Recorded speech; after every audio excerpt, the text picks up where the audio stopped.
sábado na semana da Paixão. Hoje, começamos, assim como o Santo Evangelho, a numerar os dias que precedem a morte, o sacrifício, do Cordeiro de Deus. São João, no 12º capítulo do seu Evangelho, diz-nos que este é o 6º dia antes do Pajem. Jesus está em Betânia, onde um banquete é dado em sua honra. Lázaro, aquele a quem Jesus devolveu a vida, esteve presente neste repasto, que foi dado na casa de Simão, o leproso. Marta está ocupada cuidando dos vários arranjos. Sua irmã, Maria Madalena, tem um presente celestial que a morte e o enterro do seu amado mestre estão prestes a ser, e ela derramou sobre ela um precioso perfume. O Santo Evangelho, que alguma vez observa uma reserva tão misteriosa em relação à mãe de Jesus, não nos diz que Maria esteve em Betânia nesta ocasião, mas não pode haver dúvidas de que ela estava presente. Os apóstolos também estavam lá, e partou-que do repasto. Enquanto os amigos do nosso Salvador estavam assim agrupados à sua volta, nesta aldeia, que estava a cerca de 2000 passos de Jerusalém, o aspecto da cidade infiel torna-se cada vez mais ameaçador, e ainda assim, embora os seus discípulos não estejam cientes disso, Jesus deve entrar na cidade amanhã, e de uma forma mais pública. O coração de Maria é uma presa da tristeza, Madalena é absorvida pela dor, tudo anuncia que o dia fatal está perto. A igreja reservou para segunda-feira o evangelho que conta a história deste sábado. A razão é que, antigamente, e até ao século XII, não havia nenhuma estação realizada neste dia em Roma, foi deixada em liberdade, para que o Papa pudesse descansar antes das grandes fadigas da Semana Santa, cujos longos e solenes serviços começaram amanhã. Mas, embora não presidisse a Assembleia dos Fiéis, teve, neste dia, de observar dois usos, que tinham sido transmitidos pela tradição, e que quase se tornaram de importância litúrgica na Igreja de Roma. Durante todo o ano, o Papa usou, todos os domingos, para enviar uma parte da espécie sagrada, consagrada por ele, a cada um dos sacerdotes dos títulos presbiterianos, ou igrejas paroquiais, da cidade. Mas foi hoje que esta distribuição foi feita para toda a Semana Santa, talvez por causa do longo serviço de amanhã. Sabemos pelos antigos livros litúrgicos de Roma, que foi no consistório de Lateran que foi feita a distribuição sagrada de hoje, e é provável, como nos dizem os cardeais Tomás e Bento XIV, que os bispos das igrejas suburbicárias eram do número de pessoas que a receberam. Temos vários casos que provam que, antigamente, os bispos ocasionalmente enviavam uns aos outros o abençoado sacramento, como sinal da união que existia entre eles. No que diz respeito aos sacerdotes das igrejas paroquiais da cidade, a quem uma partícula foi enviada pelo Papa, colocaram uma parte dela no cálice antes de receberem o precioso sangue. O outro costume, peculiar até hoje, consistia em dar esmundos a todos os pobres. O Papa presidiu a esta distribuição, que foi sem dúvida suficiente para durar toda a próxima semana, quando, devido às longas cerimônias, dificilmente seria possível atender a casos individuais de pobreza. Os litúrgicos da Idade Média aludem à bela adequação dos pontífices romanos distribuindo esmes com a sua própria mão, aos pobres, neste dia, o mesmo em que Maria Madalena embalsamou, com os seus perfumes, os pés de Jesus. Desde o século XII, uma estação foi atribuída a este sábado, ocorre na igreja de São João antes do Portão Latino. Esta antiga basílica é construída perto do local onde o discípulo amado estava, por ordem de Domitiano, mergulhado no caldeirão do óleo fervente. Recolher. Que o povo consagrado ao teu serviço, suplicamos-te, ó Senhor, melhorar nos afetos da piedade, que instruídos por estes mistérios sagrados, eles podem ser tanto mais enriquecidos com seus dons celestiais, como eles tornam-se mais aceitáveis para a vossa majestade divina. Através de Cristo, nosso Senhor. Amém. Epístola. Lição do profeta Jeremias 18 e 18 ao 23. Naqueles dias, os judeus perversos diziam uns aos outros: venham, inventemos dispositivos contra o justo, pois a lei não perecerá do padre, nem dos sábios, nem da palavra do profeta. Venha, e vamos bater-lhe com a língua, e não nós demos a conhecer todas as suas palavras. Preste-me ação, ó Senhor, e ouça a voz dos meus adversários. O mal deve ser prestado para o bem, porque eles escavaram um buraco para minha alma. Lembre-se que eu estive à tua vista, para falar bem por eles, e para afastar a tua indignação deles. Por isso, entreguem os seus filhos à fome, e tragam-nos para as mãos da espada, Deixem as suas esposas enlutadas de filhos e viúvas, e deixem os maridos serem mortos pela morte, que os seus jovens sejam esfaqueados com a espada em batalha. Deixe um grito ser ouvido fora de suas casas, pois tu vais trazer o ladrão sobre eles de repente, porque lhes cavaram um buraco para me levar, e esconderam armadilhas para os meus pés. Mas tu, ó Senhor, conheces todos os seus conselhos contra mim até a morte, não perdoas a sua iniquidade, e não deixes que o seu pecado seja apagado da tua vista, que eles sejam derrubados diante dos teus olhos, no tempo da tua ira, destrói-os, ó Senhor nosso Deus. Faz-nos tremer ao ler estes terríveis anátemas, que Jeremias, a figura de Cristo, fala contra os seus inimigos, os judeus. Esta profecia, que foi literalmente cumprida na primeira destruição de Jerusalém pelos assírios, recebeu uma realização mais terrível na segunda visita da ira de Deus a esta cidade de maledicção. Desta vez, não foi porque os judeus tinham perseguido um profeta, foi porque eles tinham rejeitado e crucificado o próprio Filho de Deus. Foi aos seus Messias há muito esperados que tornaram o mal para o bem. Não era um santo, como Jeremias, que tinha falado bem para eles para o Senhor, e pediu-lhe para afastar a sua indignação deles. O próprio homem-Deus tinha, sem cessar, feito intercessão por eles, e tratou-os com a mais tenra misericórdia. Mas tudo foi em vão. Este povo ingrato parecia odiar o seu benfeitor divino proporcionalmente ao seu amor por eles, e finalmente, no transporte da sua fúria, gritaram: o seu sangue ali sobre nós e sobre os nossos filhos. Mateus 27:25. Que terrível castigo que eles implicaram sobre si mesmos por esta imprecação. Deus ouviu e lembrou-se. Ai de mim, o pecador, quem conhece Jesus e o valor de seu sangue, mas que derrama novamente este precioso sangue, ele não se expõe à gravidade da mesma justiça, que caiu tão fortemente sobre os judeus. Vamos tremer e rezar, imploremos a misericórdia divina em favor daqueles muitos obstinadamente cegos e endurecidos pecadores, que se apressam à destruição. Ah, sim! Que pelo fervor das nossas súplicas dirigidas ao coração misericordioso do nosso Redentor comum, poderíamos obter uma reversão da sua sentença, e assegurar-lhes perdão. O Evangelho. Sequela do Santo Evangelho segundo João 12:10-36. Nessa altura, os principais sacerdotes também pensavam em matar Lázaro, porque muitos dos judeus por causa dele se foram embora, e acreditavam em Jesus. E no dia seguinte uma grande multidão, que chegou ao dia do festival, quando souberam que Jesus vinha a Jerusalém, tomou ramos de palmeiras, e foi encontrá-lo, e gritou: Hosana, abençoado é aquele que vem em nome do Senhor, o Rei de Israel. E Jesus encontrou um rabo jovem, e sentou-se sobre ele, como está escrito: não tema, filha de Sião, eis que o teu rei está sentado, no potro de um rabo. Estas coisas os seus discípulos não sabiam no início, mas quando Jesus foi glorificado, eles lembraram-se então que estas coisas eram escritas dele, e que lhe tinham feito estas coisas. A multidão deu testemunho, que estava com ele, quando chamou Lázaro para fora da sepultura, e o ressuscitou dos mortos.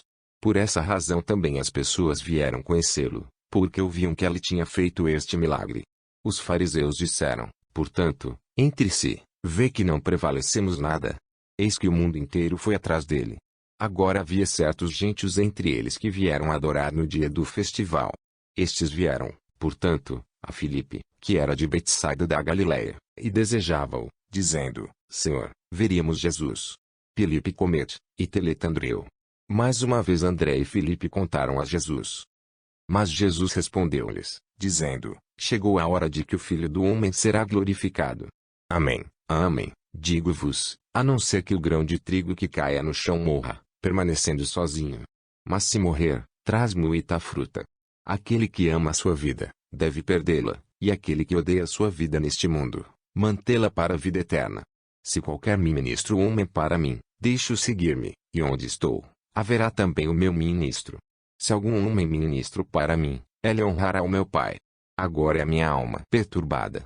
E o que devo dizer? Padre, salva-me desta hora. Mas por esta causa cheguei a esta hora. Pai, glorifique o seu nome. Uma voz veio do céu, portanto, eu a glorificei e vou glorificá-la novamente. A multidão, portanto, que se manteve e ouviu, disse que trovejava. Outros diziam: um anjo falou com ele. Jesus respondeu e disse: esta voz veio não por minha causa, mas pelo seu bem. Agora é o julgamento do mundo, agora o príncipe deste mundo será expulso. E eu, se eu for levantado da terra, vou desenhar todas as coisas para mim mesmo.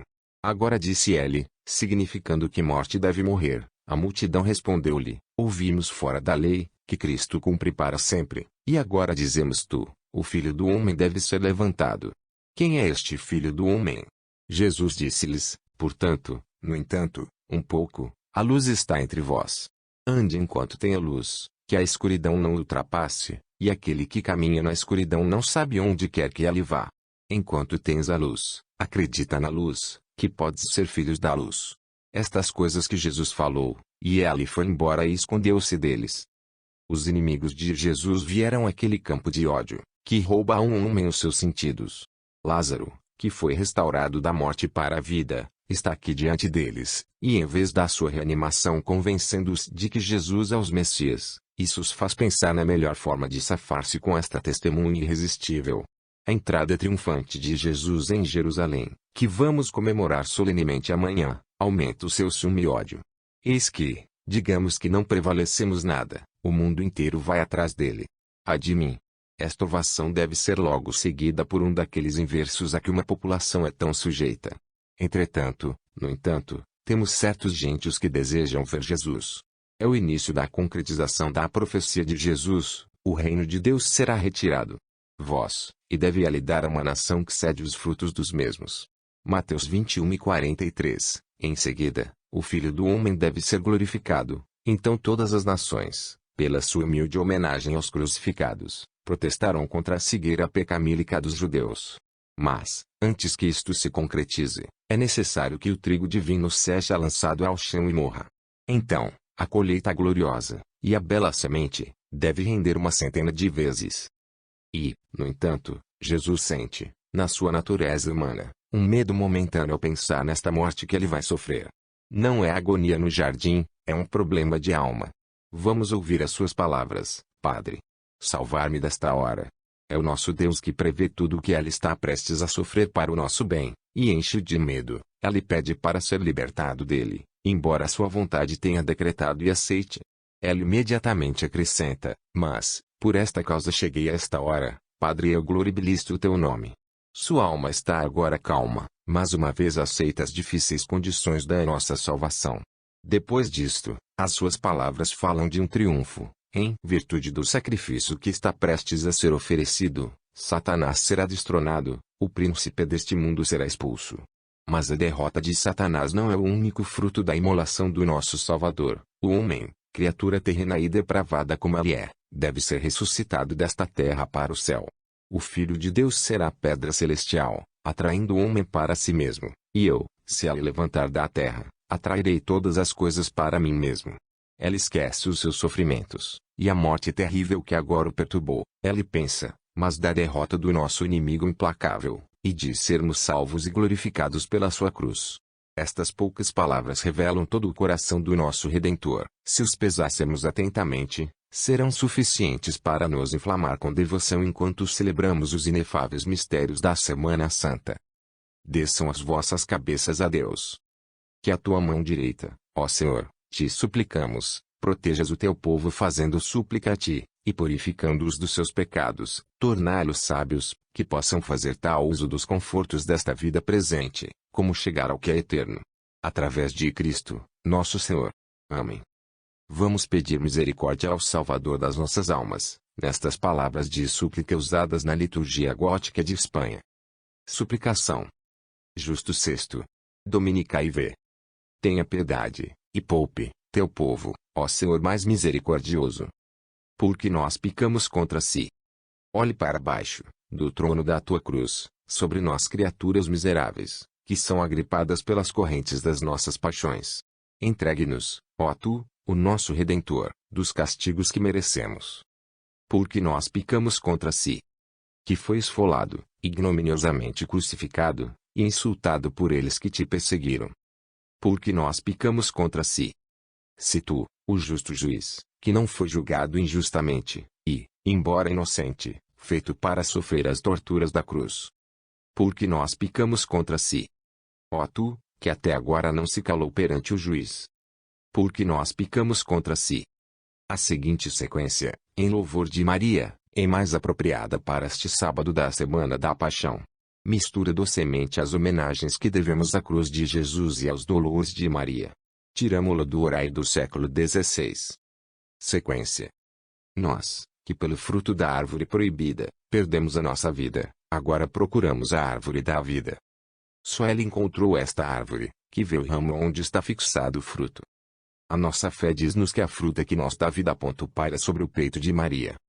E na cruz, entre dois ladrões, aqui, ela é perfurado com 5 ferimentos. A Virgem Mãe, e a cruz salvadora, sim, ambas são árvores místicas. A cruz, humilde como isopo, Maria, nobre como cedro, ambas são árvores da vida. Colocado entre os dois, não sei a que recorrer. Ó doce perplexidade! Ó doce comparação! Aqui, meu Jesus mente, acariciado nos braços de sua mãe, um pequeno chorão babe. Ali, com os braços esticados, chamando tudo para o seu abraço. Aqui, tis um fardo doce para o amor de mamãe. Lá, tis amor em si, demasiado ardente para ser escondido. Aqui, apoiando-se no coração da mãe, ele é alimentado ao seu peito. Ali, preso à árvore, alimenta-nos das feridas. A cruz fornece-nos a comida da sua fruta refrescante. A mãe floresta a cruz, alimentando o fruto, alimentando-o por nós. Esta é, 1,50 metros, decisão minha, não podemos ter uma sem a outra. Aquele que escolher a cruz, deve ter a mãe, para quando chegar à cruz, encontrará a mãe de pé ao pé. Aquele que escolhe a mãe, também conhece a cruz, pois foi enquanto estava na cruz, que o coração da mãe foi perfurado. O Jesus, Filho crucificado de uma mãe crucificado, olhe para nós a partir da tua cruz. Ó fruta viva! Ó fruto da árvore da vida! Refrescar-nos com a si mesmo, dar-nos o gozo de si mesmo querido. Amém. Igual. Este texto é retirado do ano litúrgico, da autoria de Dom Prosper Gueranger.